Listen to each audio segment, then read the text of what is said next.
Last summer, I took a solo road trip through the mountains. I wanted some time away from everything. Just me, my thoughts, and the open road. I was driving late one night when my car started sputtering and eventually died. I managed to coast to the side of a desolate road, completely cut off from civilization. My phone had no signal, and it was pitch black outside.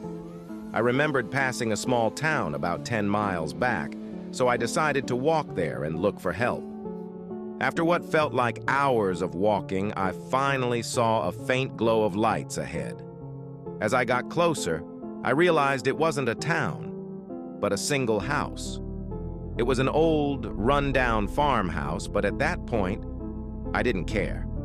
I just needed a phone. I knocked on the door, and after a moment, a middle-aged woman answered.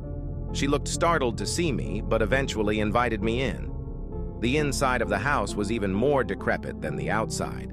The wallpaper was peeling, and the furniture looked like it hadn't been touched in decades.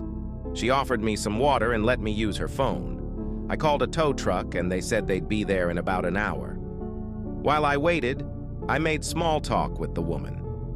She seemed nice enough, but had an odd way about her. Every now and then, she'd glance at a closed door at the end of the hallway with a nervous look in her eyes. I asked her if she lived alone, and she hesitated before saying yes.